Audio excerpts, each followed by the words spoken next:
This is BYU Sports Nation, brought to you by the BYU Store, simulcast on BYU TV and BYU Radio.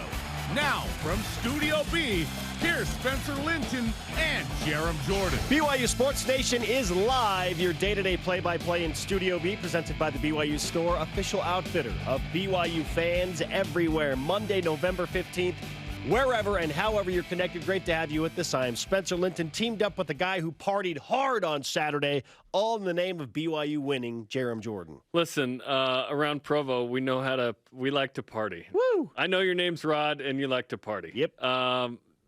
Men's hoops beat San Diego State. Massive win. Awesome win. It was great. Similar to 2020 Gonzaga, Mark Pope had a water bottle-like reception and entrance into the locker room. It looked and sounded like this. I thought the atmosphere was unbelievable. Woo! He also went in the locker room and had water bottles. But what I meant to say is Mark with his low-key delivery. Every postgame, I just cannot wait to hear from Mark Pope. Yeah, you know it's good when he seeks me out. He's like, Spencer, where are you? I want to talk. Let's talk. Let's chat. Let's chat. That was great. Okay, here's what it looked and sounded like in the locker room with water bottles.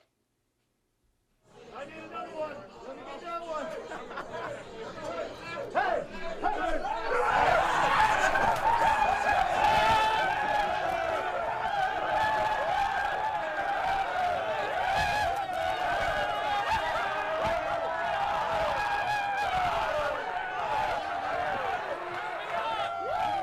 No regard for the suits. No regard for the suits. He'll get another one.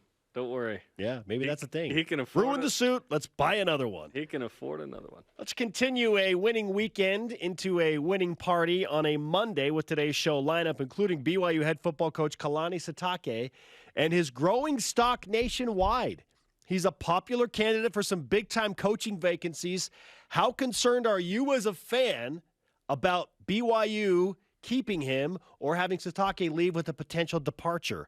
Sitake and the Cougars at number 14 in the AP and college football playoff poll. What's the realistic ceiling for the Cougars and the rankings with 2 games to play? ESPN's Trevor Matich discusses that and the Sitake scenario. Plus, is BYU basketball really the 17th best team in the country?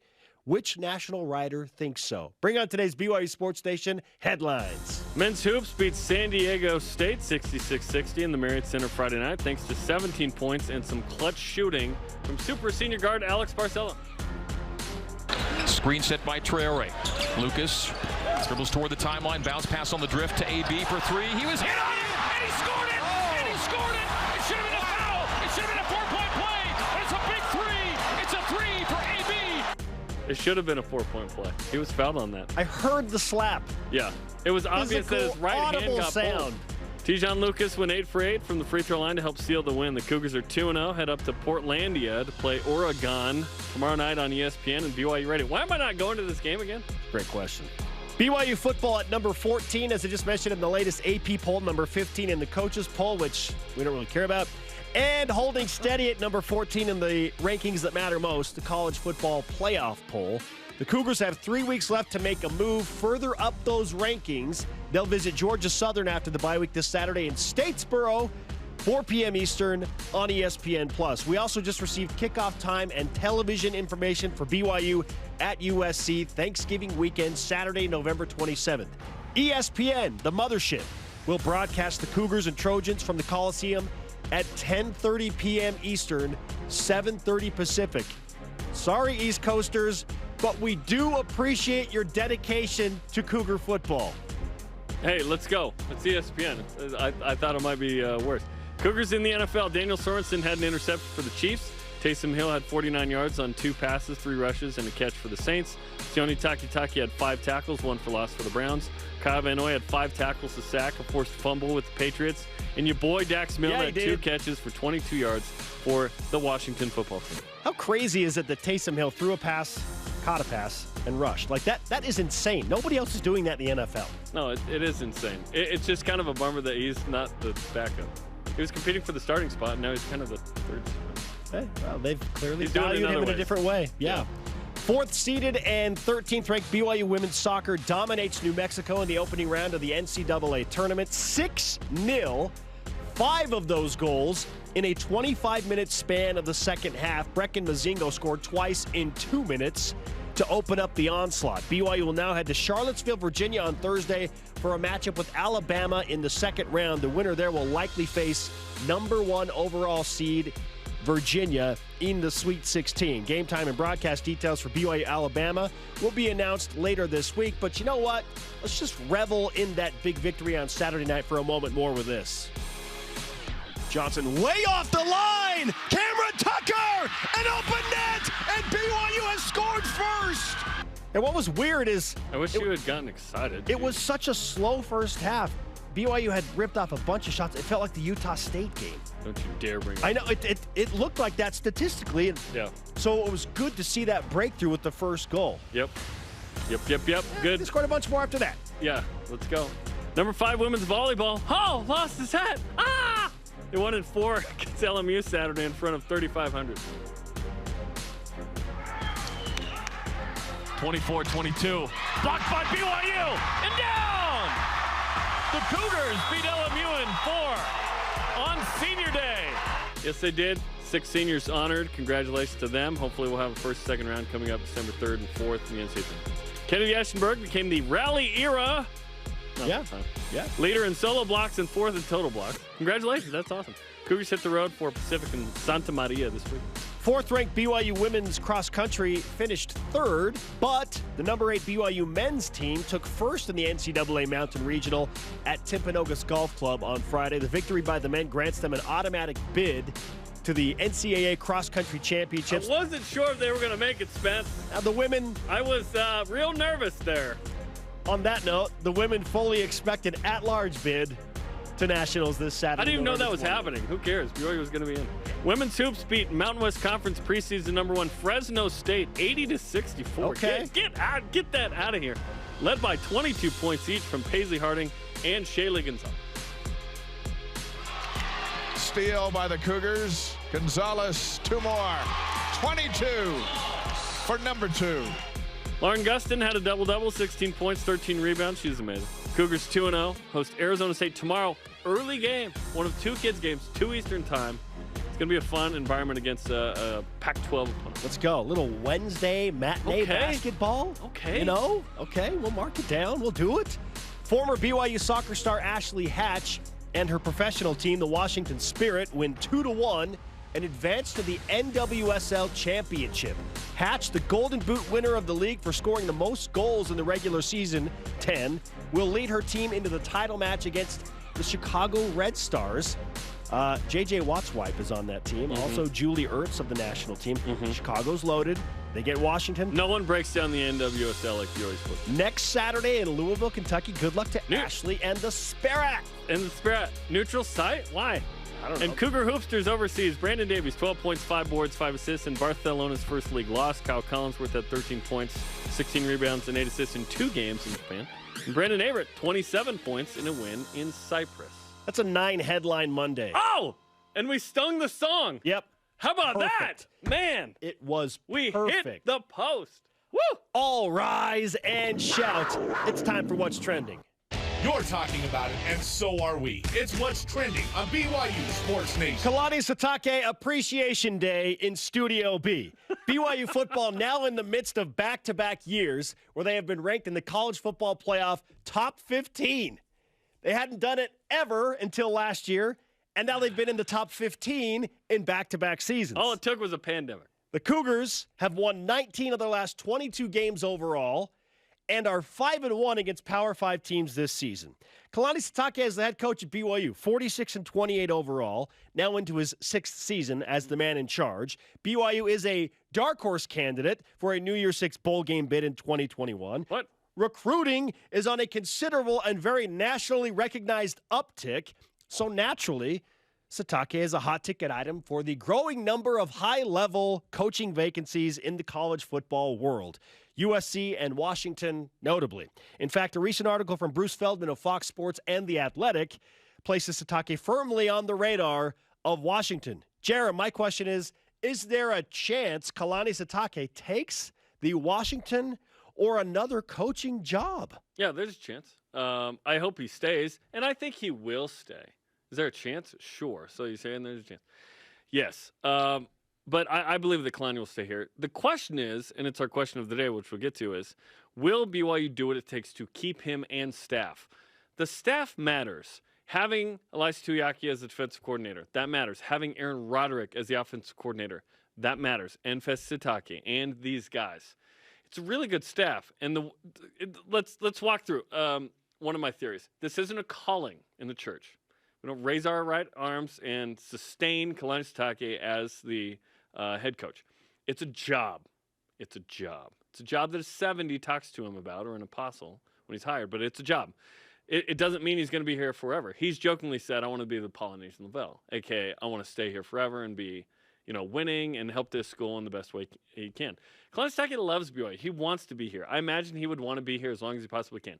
The Big 12 opportunity for BYU means that the Cougars can pay the coaches more.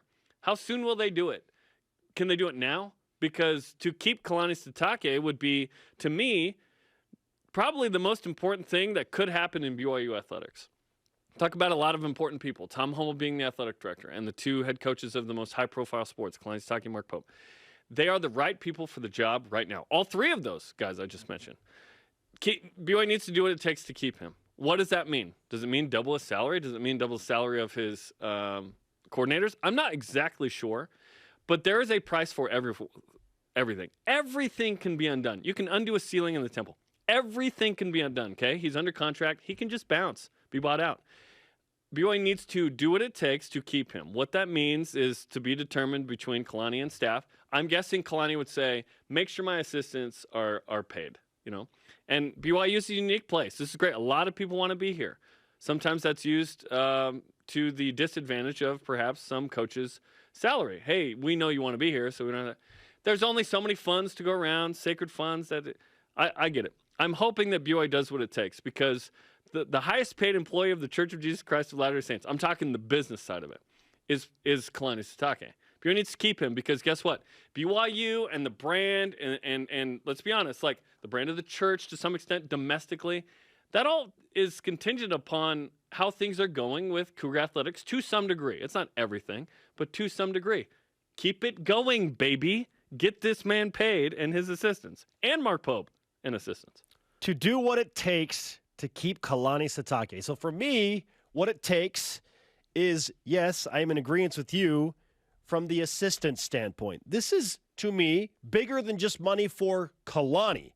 Yeah. This is about stability and money for his assistant coaches. The staff that has helped him go 19-3 in the last 22 games. Lock in the support staff. Kalani is going to get paid. Will they lock in his assistants and the staff and make them feel appreciated in a way that resonates with them? That, to me, is number one. Every coach wants more autonomy within their program, right? More control over the support staff and hires and organization. And if you look at what BYU is going to have from a support staff standpoint compared to what other Big 12 schools have right now, it is minimal. I mean, BYU's staff is tiny compared to what these other Big 12 programs Explain have. what you mean so people understand. Like the recruiting staff. Absolutely. Yeah. Organizational matters. I mean, there are teams like Texas that have... Well, don't compare to Texas. Okay, sorry. There are teams like Baylor that have that's a better full-on nutritional staffs. Like not just one person, but like a staff of people that's lining up meals for every specific player. Like what's going to work best for the offensive line? What's going to work best for our quarterbacks? Like we're talking about something like autonomy, control over support staff hires, and organizational hires. Okay, to me, that has to happen with BYU transitioning into the Big 12 because the last thing that BYU needs is trying to find a new coach to break in transitioning into a Power 5 conference. I can't think of a more chaotic scenario. Because the candidates are limited. And exactly. The pool is so small. Who will BYU go get as they transition into a Power 5 conference? That would be nuts. There's not one that's better than Kalani Sitake right now. And you frankly, know what I mean? I don't know that Tom Holmoe mentally can handle another coaching change after everything that's happened between football and basketball. Like, Tom's not – I don't know how many years away he is from retirement. That guy's got juice, dude. Saturday he's running around to all 3 games. Like, he's awesome, right? But, yeah, BYU needs to keep Kalani. This is going really, really well. Do what it takes. I will say this. Tom Holmoe took a chance on Kalani. Kalani had never been a head coach. He took the chance in 2016. BYU went 9-4. Ooh, I feel differently. And then that was followed up. I don't feel like he took a chance. Okay, whether you want to view it as a risk or not, It wasn't the guy risky. that had never been a head coach in Right. college football. Right, but Bronco had been a DC at BYU for 2 years. Kalani had proven himself as a DC at Utah for like Not saying he wasn't proven. 9. Okay. So then it's not a risk if he's proven. Okay. You and I differ all- on that that's all I'm opinion. saying. That's okay. Yeah, it wasn't a risk. Okay. 4-9 the next year. The worst season in 50 years for BYU football. So that BYU could get Zach Wilson. 50 years. But the loyalty remained with Kalani from Tom Holmoe. So how much is that worth for Kalani looking back at Tom Holmoe? Like, hey, you were the guy that gave me the job, my first head coaching job. Maybe. And you stuck with me after the worst season in 50 years. In the That's end, got to be worth something. but is it worth $1 million? Because that's what Man. BYU might need to increase at least, if not 2 or 3. Well, Who and as knows? much as BYU fans hate to think about Kalani at some other position in the Pac-12, whether it's USC or Washington or who knows how long Kyle Whittingham's going to stay at Utah, and if he left and retired, you better believe Utah's going to be in that conversation too. Lock in Kalani Sitake right now. Money talks, man. Ralph Sokolowski, Kalani Sitake, a longtime statistician, just completed, this is his 40 years of BYU football. Pretty cool. Sitake was one of 18 new head coaches in 2016. Only 7 remain as head coaches of those 18. Of the 7, Sitake's win percentage is second only to Georgia's Kirby Smart. What BYU's done the last 2 years has been incredible. If you love it, if you like it, and you want some more of it, you need to hope that BYU does what it takes, right? And I'm not talking the coaches circle or whatever that matches the salary, and that's important too. I think BYU just needs to originate a value that is competitive and with where Kalani Sitake. Let's be honest, Kalani Sitake has turned down other opportunities to stay here at BYU. We all realize this, right? This has happened. Our question of the day: do you believe BYU will do what it takes to keep Kalani Sitake and his staff after this season? Let's go to Voice of the Nation. This is the Voice of the Nation on BYU Sports Nation. Christopher West on Instagram says, most definitely.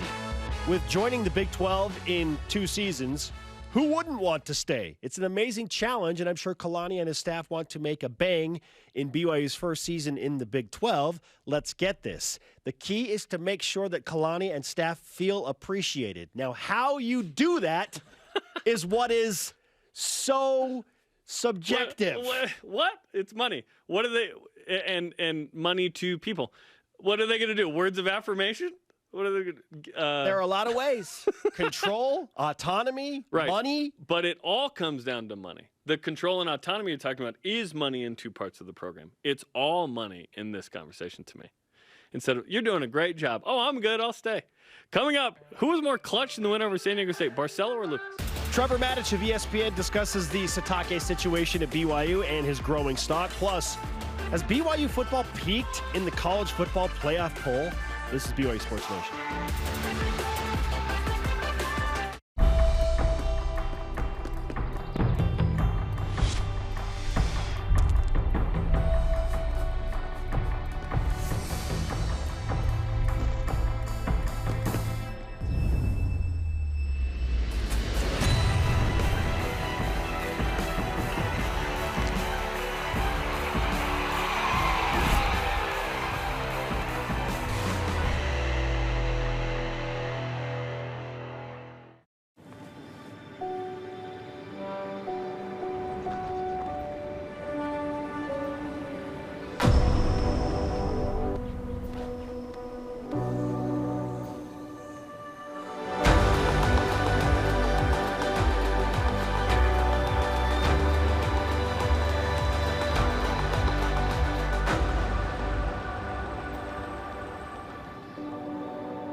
If I got hurt and was laid up at home, I wouldn't even think to call a lawyer.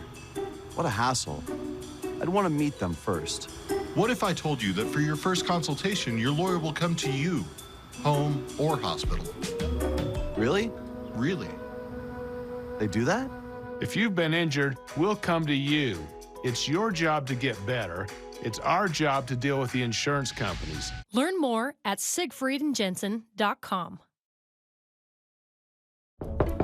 We're homesick and miss our friends. We want to go home. Boys, run along now. Mama's working on something important. Welcome to the first ever Great Galactic Bake-Off! Boys, we're going camping. Mama Bear got so obsessed with winning a silly game that I nearly lost you two. Sometimes the biggest thing you can give somebody is a bit of your time.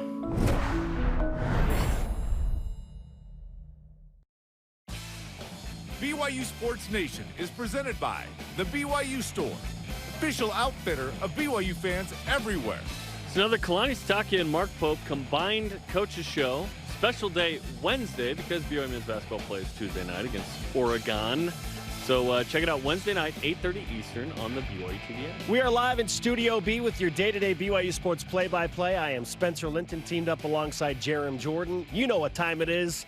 It's another Matich Monday, which means we bring in ESPN college football insider, analyst, and expert, and a BYU national champion, Trevor Matich, to discuss football and much more. Trevor, welcome back to the show. How was your weekend?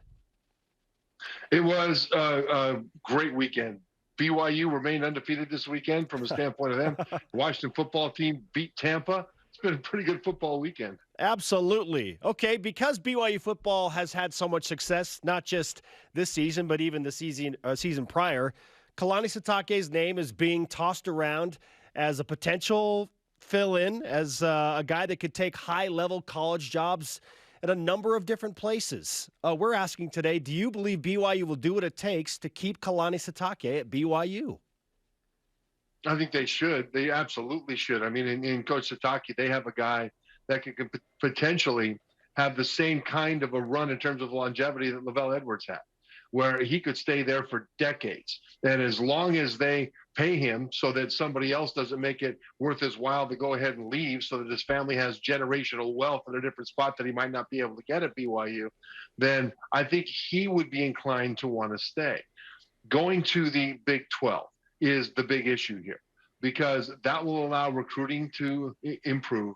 That will allow Kalani Sitake to have a chance at a national championship. And then theoretically, it allows more money to put into the pool so that they can pay him more and his staff more, because those are both important. And that's important to make sure nobody else can outbid them to the degree that they would leave a situation where they're happy. But remember this, I remember Mike Riley coaching at Oregon State and coaching well. And his name was mentioned a number of years ago for the USC job.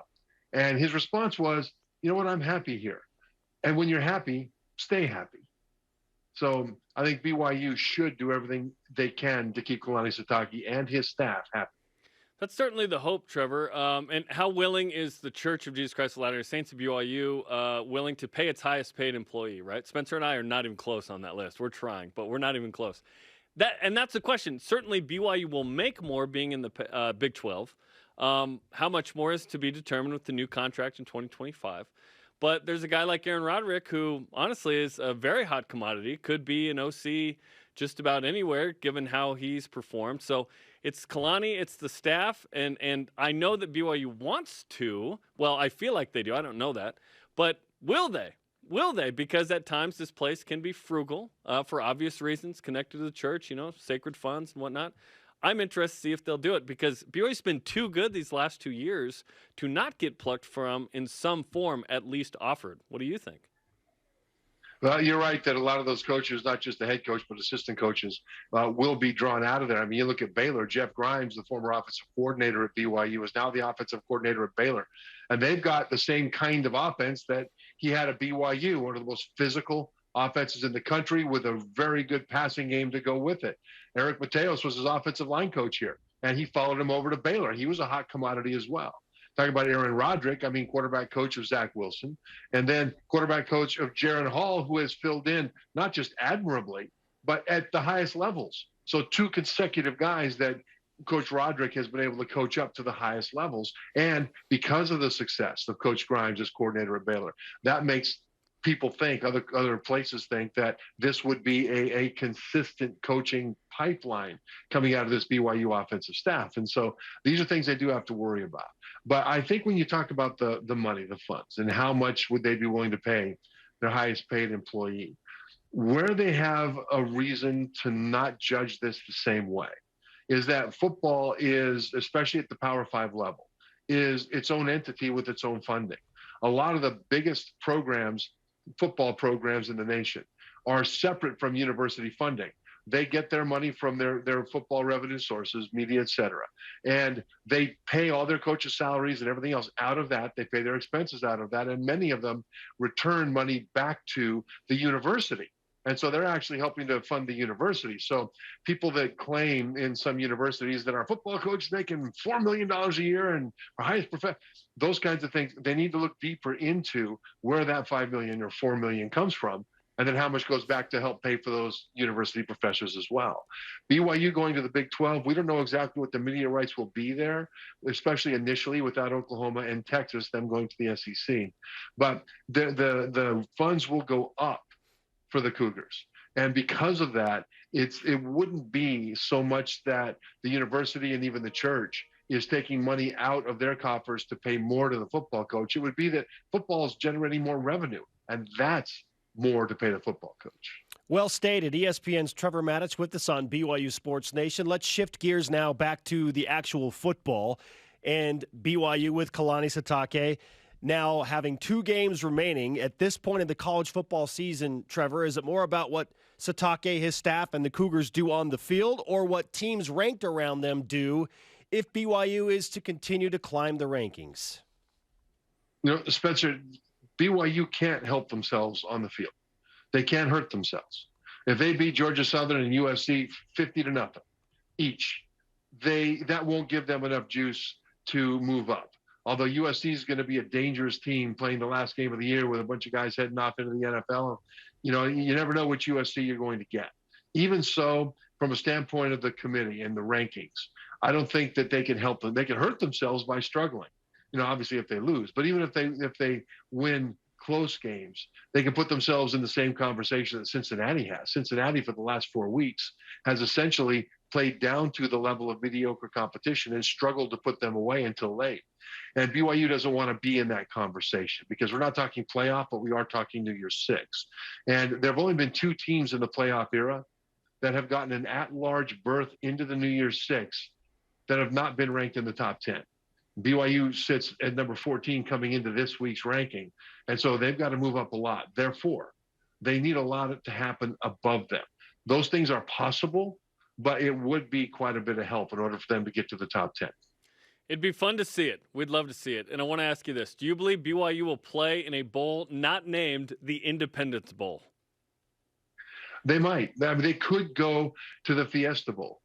From the standpoint of the bowl, BYU is a very attractive partner because of the people that they will bring, especially if it's the Fiesta Bowl. The people that will come in from the Western United States that are all natural BYU fans. And then from a TV standpoint, I mean, it's a national and even an international fan base. And so it's a very attractive team to bring into your bowl game.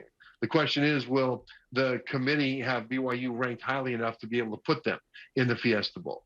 Keep in mind that 3 of the New Year's 6 bowls already have automatic tie-ins, just like the Rose Bowl, which has automatic tie-ins to the Pac-12 and the Big Ten, assuming that they're not a playoff bowl. And this year they're not in the semifinals. So that would not be an issue there. But that also has the potential for teams that are ranked behind BYU to jump up ahead to fulfill that contractual tie-in. So these are things that complicate the whole thing. One of the things they need to do is for the Big 12 to cannibalize itself, which they could do. Right, Oklahoma picked up their first loss to Baylor. And if they pick up a second loss and even a third, I mean, the best thing for BYU really is for Oklahoma State and Baylor to be in the championship game. That would mean that Oklahoma would pick up another loss, and for Baylor to win that game convincingly over Oklahoma State, which will give Oklahoma State their second loss. See, things like this are what need to happen in order to clear space ahead of BYU. Michigan State is up there in the top 10, and they still have to play Ohio State and then Penn State to close out the regular season. Both Ohio State and Penn State have outstanding passing attacks. Michigan State's biggest flaw is that they have one of the worst pass defenses in college football. There's a chance that Michigan State will pick up 1 or 2 more losses. And if they lose both of those games to be a 3-loss team, that might also clear a spot above BYU, assuming BYU takes care of business. So these are all things to be paying attention to. Trevor, without question, BYU, as you have pointed out, needs some help from the teams above, including the Pac-12. And I know the BYU fans don't want to buy into this, but if Oregon is not in the college football playoff, then that means the Pac-12 will get 1 spot in the New Year's Six, which is their direct tie to the Rose Bowl. So should BYU fans gulp be rooting for Utah to beat Oregon this Saturday? You know, it kind of makes me want to cry a little bit. But yes, yes. BYU fans should hope that Utah wins out, because that does add juice to their strength of schedule. I mean, Utah, if they win out and win the Pac-12, then the committee will look at the BYU win over the Utes in a better light than they do even now. And so, yes, BYU fans need to be rooting for Utah to win. They don't have to root for Utah to be happy, but they need to root for them to win, and that's enough. Okay, looking at the national landscape of things, how do you see this shaking out in the end? It's Georgia and a bunch of other teams right now. That's what it feels like. Yeah. Yeah, it kind of is. It's Georgia and then the hot mess behind them. Everybody's got flaws. And so, you know, who shows up with those flaws in the remaining games are the ones that are going to be knocked out. I mean, Alabama right now, their defense is up and down. We don't know which Bama defense we're going to get week to week. And so we'll see what happens, although it helps them that Auburn, the most likely chance for Alabama to lose before they get to the SEC championship game, just lost their quarterback for the rest of the season. He hurt his ankle in this last game. And so, you know, so Alabama, though, the defense is there. And that could be a problem in the SEC championship game, because from the standpoint of the teams wanting to make the playoff, they don't want the SEC to have 2 teams in. And the best way for that to happen is if Georgia wins convincingly in the SEC championship game. That depends on which Alabama team shows up, assuming that Alabama gets there. Now, after that, things kind of get crazy. Ohio State, I think, is the team that can best compete with Georgia. Okay. Certainly on offense against Georgia's great defense, because their passing attack has more talent and it's more explosive even than Alabama's, and their running game is much better than Alabama. So they're more balanced, right? But their defense, Ohio State, it went from really bad in September with so many young guys to pretty good, you know, and balanced with their offense, we'll see, but there's a flaw there, kind of, right? And then you keep moving down. Cincinnati keeps playing down to the level of competition. You know, there's all kinds of different things that could happen from a standpoint of those flaws. So it's really hard to pick it, but that's one of the things that makes it so fun. Oregon is struggling to throw the ball down the field. Their running game is dependent in large part on their quarterback, Anthony Brown, making a lot of big runs, which he did last week in the win over Washington State. But, you know, at what point are they going to have to really uncork the deep passing game and have it work? A lot. And so these are questions that come up. And all of these things from a standpoint of BYU have less importance, because BYU isn't thinking about the top 4. They're thinking more like the top 10. But from a playoff standpoint, it is really fun to watch all this stuff, because in the past, you would have the usual suspects, maybe 1 or 2 teams that might crash the party, and everybody's playing at a high level, and there's not a lot of drama. Right now, it's all about the drama. I love watching all of these games unfold. Trevor, you've laid it out beautifully. We look forward to another exciting weekend of college football. Thanks for the time, as always, bringing it on Matich Monday. Thanks, guys.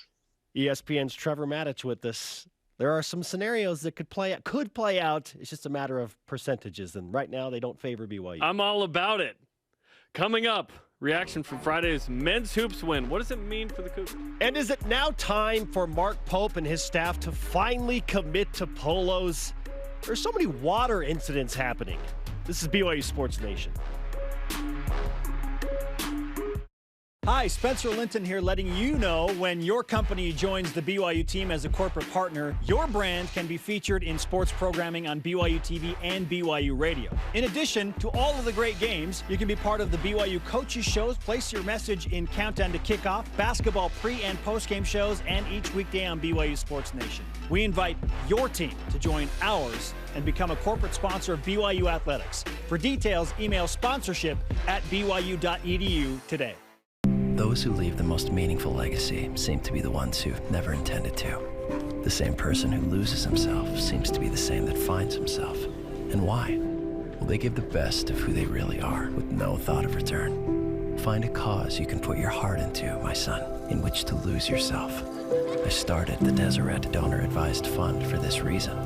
Because in the end, my greatest legacy is you.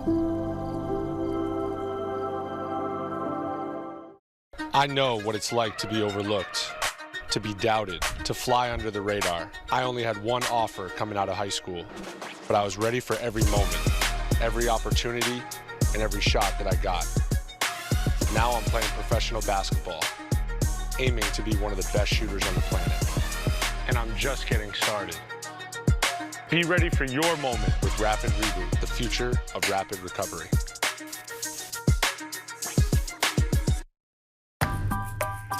Familiar with the BYU TV app?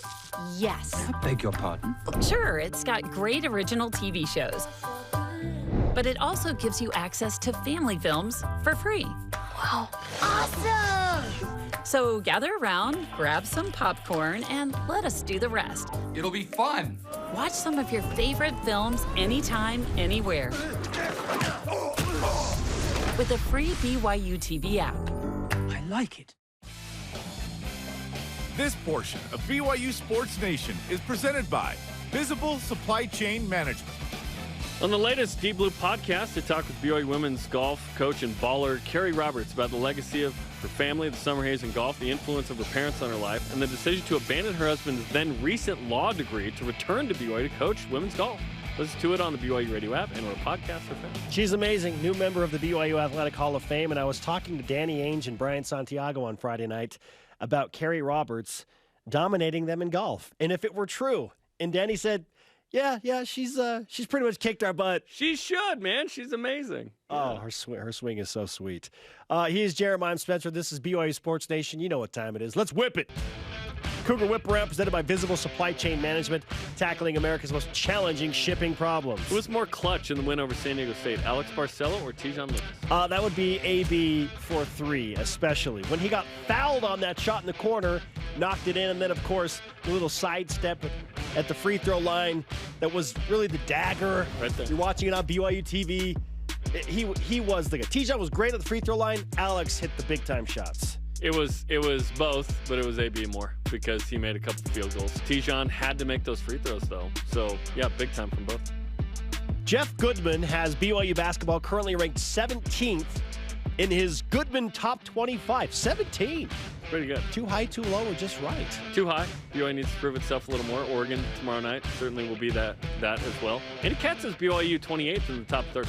So, BYU's making some noise right now. If the Cougars beat the Ducks tomorrow, and the return of the Quack, then boom goes the dynamite, man. I feel like BYU is a top 25 caliber team right now. 17 feels high for sure. Yeah. I'd say somewhere in the middle between Goodman and Cats. I'd put BYU in the high 20s. Yeah, okay. All right. You beat Oregon, top 25. Like right now, like probably 25, right at 25, huge, like that. Huge game tomorrow. BYU doesn't have to win it, though. But if they what do. What do they have to do to prove that they are a top 25 team? Lose by Oregon. 4? Or do they have to beat Oregon? They have to beat Oregon. Yeah. Okay. Does Utah's margin of victory in football over common opponents matter?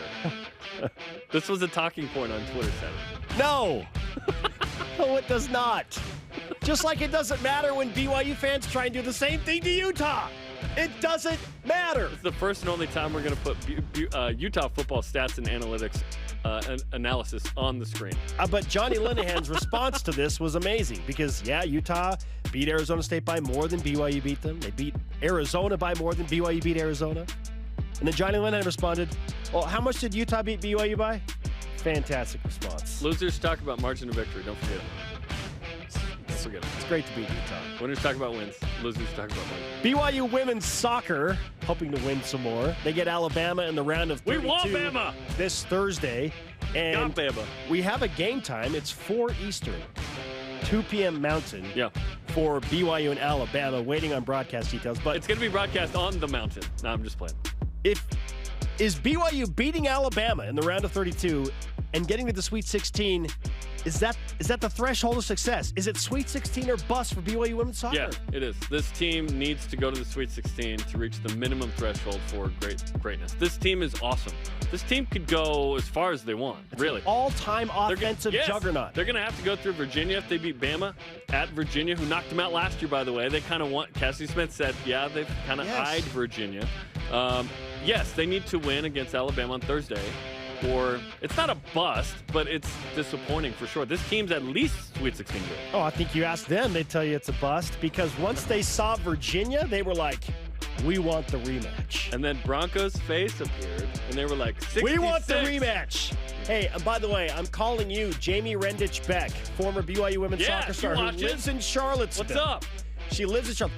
Gather the troops for BYU women's soccer. And you better have BYU on for this one. This isn't your husband's Get into the stadium. Team. This is your soccer team. Yes. BYU. Why am I yelling? I don't know. BYU women's volleyball lost the set this weekend. How concerned are you, Spencer? I'm not concerned. LMU's a pretty good volleyball school and a pretty good volleyball team. Like, this is going to happen, especially when you're playing a team for the second time in the season. Like, you make adjustments. You know how to handle things a little bit better. They played 5 freshmen. Does that change anything for us? That too. Come on. No, I'm not concerned at all. No concern. Someone came up to me at church and kind of talked about, what happened? I'm like, what do you mean what happened? BYU's 25-1 has won 18 matches in a row. Their only losses to the #1 RPI team in the country, and it was at Pittsburgh. They lost without Taylor Ballard-Nixon. They lost the set. Oh, boy. Back to BYU basketball. Should Mark Pope and his staff commit to polos instead of suits to avoid further ruining suits with these hydrated and hyped celebrations in the locker room? No, it doesn't matter. They'll get new ones. They got deals. They ain't paying for these suits. No, they can go suits if they want, whatever. Mark Pope doesn't even buy another one. We feel like talent, we have to match them. So whatever they do, we're going to do. So whatever. I'm in it to win it. I guess you can dry clean water too, right? Good. Can you wet clean? I have no idea. I don't know how that works. I don't know. I need to get our dry cleaning experts. Okay, this tweet came in from Steve Carter this morning. Apparently, while I'm dreaming of BYU to a New Year's Six bowl, my wife is dreaming of the BYU Sports Nation guys. This could get sketchy quick. To be fair, I'd peg Spencer Linton at least 185 pounds. This is from her wife, text to him. Before I forget, I had a dream that Spencer Linton, in all his 170-pound, 30-something-year-old glory, you're neither of those things, was quitting Sports Nation to play college football himself. The best part was that Jarom Jordan, after Spencer announced it on the show, was just sobbing. It's undisclosed as to whether that was for joy or sadness. Spencer, are you leaving the show to play college football? Jarom, I would like to report that I am not leading BYU Sports Nation. We buried the lead till 42 after. Though I have had those dreams, and mostly it's playing with Bronco Mendenhall as my coach for whatever reason. Oh, Bronco's always my coach. You need the discipline? I don't know. One time when I graduated from BYU, I thought, oh shoot, I can't play college sports anymore. I was never going to, but once the eligibility was gone, I was like, wait, I didn't. It's over. No, that's why I'm over here. Hey, by the way, Steve and his wife, it's 178 pounds, and I am still technically a 30-something, so we're good. Not for long. Coming up, how old is Spencer? And a rise and shout out to a 3-hour drive. Plus, reaction to the San Diego State win in a way that only Mark Pope can deliver. Plus, Alex Barcelo and Caleb Lohner react as well. Great stuff. This is BYU Sports Nation. 170, 30-something.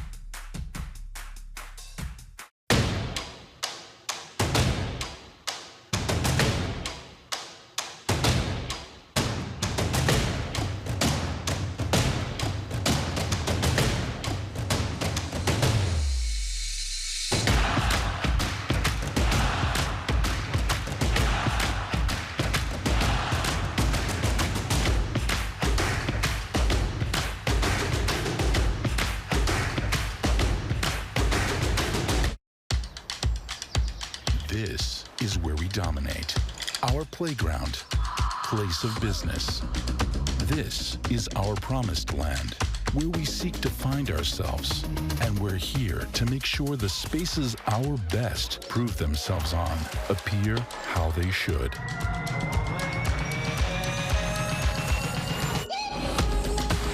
Intermountain Healthcare, official medical provider for BYU Athletics. Tim Daly Ford in Spanish Fork sells Ford vehicles including the F-150, the pickup designed for work and play. Tim Daly Ford maintains a large inventory, providing more choices for selecting an F-150 with the power and engineering to carry and tow heavy loads.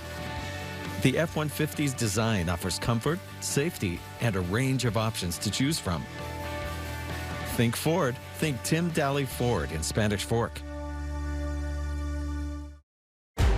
For generations, a ghost has wandered Canterville, driven by rage and family feuding, unnerving and unsettling its inhabitants. Will bad blood prevail? Or can love find a way to break the ancient curse? BBC Studios and BYU TV present The Canterville Ghost. Watch it on BYU TV or on the free app. BYU Sports Nation is presented by the BYU Store, official outfitter of BYU fans everywhere. BYU women's basketball team is really good. They're going to be in the top 25 in the next couple weeks, no doubt. They take on Arizona State tomorrow, 1 Eastern time, an earlier game from the Marriott Center, baby, on BYU TV and the app. Let's go. Just more reasons for everybody that's still in school to not pay attention to class and watch what's happening on BYU TV. But stay off your phone. Welcome back to BYU Sports Nation, live from Studio B, also during the school hours. So if you're watching during school, hey, welcome. It's on demand, baby. You can get it any time after. It's time we give BYU men's basketball their due credit for a hard-fought, grinded-out win over San Diego State last Friday night in front of a raucous Marriott Center crowd. In fact, let's hear more from BYU head basketball coach Mark Pope about that battle. What an epic battle between two teams that are physical and committed to getting the glass and committed to guarding. This was a big time game between two great teams. How much does that win do for the status of BYU basketball? It's very early, but it feels like a big win. Hopefully it's at least a quad 2. If San Diego State's not in the top 30, then it'll be a quad 2, 31 through 75 there. But, yeah, I think it'll be a quad 2. I think it's a nice win. BYU's certainly on people's radar. Jeff Goodman, 17, Andy Katz, 28 right now, after a 2-0 start. And then BYU's going to play its third NCAA tournament team from last year in a row tomorrow night. Huge game against Oregon. If BYU beats Oregon, it will beat Central Methodist on Saturday. Top 25, man. Hey, BYU is probably going to have a quad 3 win with Cleveland State, quad 2 with San Diego State, and they'll have a quad 1 opportunity with Oregon. Yeah, top 50 is what Oregon needs to be by the end of the year. That will happen. Caleb Lohner, by the way, introduction to the Marriott Center crowd, which is cool because last year he didn't get to see a full crowd. Here's what he said after the game. Man, it was so fun. Like this, I think this is my first real Marriott Center experience. And so, I mean, I grew up watching BYU basketball. I didn't get to play last year because of COVID, so this is one, I'll remember this night for a long time. And then beating a team like San Diego State, one of the toughest teams in the country on the boards, like that's just a big win for BYU basketball. Hey, Caleb had some obvious frustrations from the three-point line. He made some big plays down the stretch. Huge putback to put BYU up by 3 late. Like 3 minutes left. Yeah, yes, and then he was a beast on the boards as well, along with Fousseyni Traore. San Diego State's so long and big that was going to give BYU trouble. It didn't in the end. Like, it did in the final score. BYU had to grind it out, but BYU led for most of the game. Like, the Cougars made clutch plays down the stretch, man. I mentioned the three-point shooting struggles, and it wasn't just Caleb. It was pretty much everybody except for Alex Barcelo, who he doesn't struggle with anything. Continues to do his thing. He struggles at not sucking. You know what I mean? Like, he's been incredible to start the season and last year and everything. I asked Mark Pope about the three-point struggles. This is what he said. Who needs threes, man? We're trying to grind it out. I actually loved the shots we got in the last 10 minutes of the game. I loved them. And so the way we play is like, hey, we're going to take the right shots all the time. And sometimes when they fall, it makes your life a little easier. And sometimes when they don't, you got to be tougher. And I'm so proud of this team's toughness, guys. And they don't do it without this amazing crowd. It's just, that's a really fun game. Well, there you go. Who needs just play threes? defense and be tougher. Who needs threes? Typically, 4 for 18 would be rough for BYU, shooting 22%. But the good news is that San Diego State was 3 of 22, and it didn't expose, it didn't change the game for either team. It was even that way. BYU's 5 for 19 against Cleveland State, 4 for 22 against San Diego State. Woof. Yeah, not great, but still 2 wins. Not great, Bob. 2 wins. That is great. Yeah, that is great, Bob. I'm very encouraged because those shots, when they fall, watch out. Hopefully they fall tomorrow night in the Moda Center. Watch out. Yeah, and hopefully that starts with Alex Barcelo, who is understandably excited about what's happening at San Diego State, but focused on what's next. Here's Alex. It means a lot, San Diego State's, they're a tournament team, we believe, and so is Cleveland State. So to have those 2 wins under our belt, it means a lot to us, but we know we got to get a lot better. And we're going to have to do that over the weekend. Coming tomorrow, we're going to be really sore probably, but just battling through that and watching the film, knowing how to get better on what we did wrong, our mistakes today, and then moving on to Oregon on Tuesday. Oregon awaits at the Moda Center. Cannot wait for this matchup. Huge game tomorrow night. What a massive opportunity. And I will say this, because BYU beat Cleveland State and San Diego State, and we're kind of not expecting BYU to beat Oregon, if BYU loses that game, it's not like oh no, there are no more opportunities. Well, BYU has more opportunities, and they've taken care of business against a couple of good teams already. I would argue that perhaps Oregon's the second best team BYU play all year, I think, right now. Obviously next to Gonzaga. Yes, and Gonzaga looked unbelievable against Texas. Like, I watched that whole game and I was like, oh my gosh, they were up like 30 on Texas. They were incredible. Who, by the way, was the number 5 team in the country. Number 5. Now they're number 8. Yeah. Holy cow. Okay, coming up, Texas is a bad day in football. Coming up, double down results. And a well-deserved Rise shout out to those of you who combined for 5,500 pair of shoes. It's BYU Sports Nation. Amazing. Professor Rock here. The Food Nanny. Chandler Scott here. Samry. Hey, everyone. Hello. I just want to tell you about this amazing, excellent, cool account called My Style. My Style checking. I'm talking travel points. Gift card. Concert tickets. All just for using my account. That's My Style. So check it out. Give it a shot. Open your My Style checking account today. Trio Orem Senior Living believes in empowering seniors to live life to the fullest. We help eliminate stress out of daily life when you live at Trio.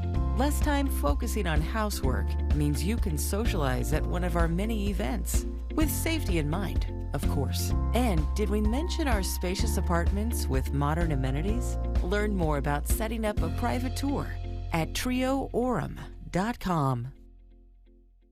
I watch BYU TV because it has good programming for all family members, aligns to my values.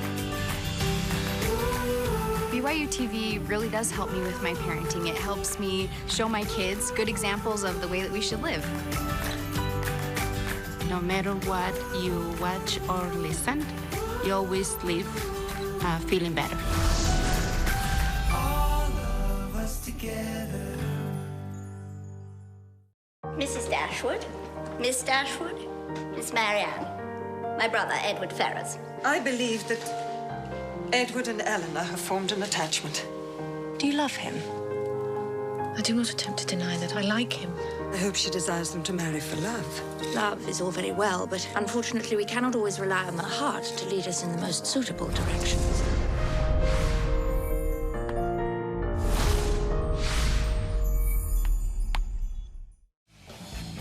This portion of BYU Sports Nation is presented by Mountain America, the official credit union of BYU Athletics. BYU Sports Nation, always available on demand via the BYU TV and BYU radio apps. Boost! Download the pod. Just Google BYU Sports Nation podcast. Don't forget to subscribe, rate, and review. It's time to recap Double Down. Here's how it works. We each give 2 predictions about, in this case, Friday night's game for BYU against San Diego State. Each one you get is worth a point. Now, if you get both correct because we double down, you earn a bonus point for a total of 3 possible points. After the first game, we were tied at 1 apiece. Okay, I'll go first. My first pick, BYU will make 8 or more 3-pointers against San Diego State. Nope. BYU made 4 for 18 from the three-point line. However, number 2, BYU have 13 or fewer turnovers against San Diego State. They accomplished that. Just 11 times. Only 4 turnovers in the second half, so I get the lone point from Friday night. Fewer possessions in that game. Yeah. Tejon Lucas will score in double figures. He did. 13 points, had 2 of 12 from the field, did go 8 of 8 from the stretch. Big time from the free throw line. There's 1 point. This one wasn't aggressive, but I'll tell you why I did. A BYU player will make 3 or more threes. That wasn't a lot. No BYU players did Tuesday, and no BYU players did last year against San Diego State. So I thought, okay, that's fair. Alex Barcelo hit 3. That was the most. In fact, he hit 3 of the 4 for BYU. So I get that point as well, so that means I got 3 points. I made an argument that I was going to go with, hey, BYU makes 7 or more threes against San Diego State. That would have been way off. Like, they made 4. You said 5. It would have been off. And amazingly, you said they made 4 as a team. The fact that one player made at least 3 of those, that's crazy. Doesn't feel that crazy, but given what I mentioned, yeah, that's why. Tyler Haas had some aggressive picks. He said Caleb Lohner will make 5 threes. Brian Logan, is that you? Yep. That didn't happen. And the freshman throwdown, he went with his second pick. Foose and Atiki Eliatiki will combine for 20 points and 15 rebounds. No. They didn't. No. Foose had 9 and 8. Atiki had no points on Friday. Good job. Good effort. Okay, updated double down standings. You have 4 points now because you got 3 for 3. Yep. I had the 1 point, giving me a total of 2. It's early, man. It's early. Our question of the day as we transition now back to BYU football and specifically head coach Kalani Sitake. It's Kalani Sitake Appreciation Day. Do you believe BYU will do what it takes to keep Sitake and his staff after this season? Come on. Our Elite Voice of the Day presented by Sundance Mountain Resort. Jeremy, you never get to read this. I do when I host. At Kip Kent on Twitter. Abso-cosmo-lutely. All the other pieces are in place. Coaching at his alma mater, where the stadium is named after his mentor. The program is Power 5 after next season. He has recruiting at an all-time high. BYU is great at NIL. You okay there? Yep. All he needs is a P5 level coaching contract. Yep. Something approximating it. Okay. Whatever he needs. Let's go. What does a P5 level coaching contract look like? $2.5 million plus. Maybe 3. Okay. Are you getting emotional about this? I am. I am. You all right? You want me to read this? No, I'm good. Okay. Actually, yes. Are you good? Actually, go ahead. Do it. Okay, I got you. Today's Rise and Shoutouts are I'm your Tejon Lucas. Okay, I got you. Presented by Mountain America, the official credit union of BYU Athletics.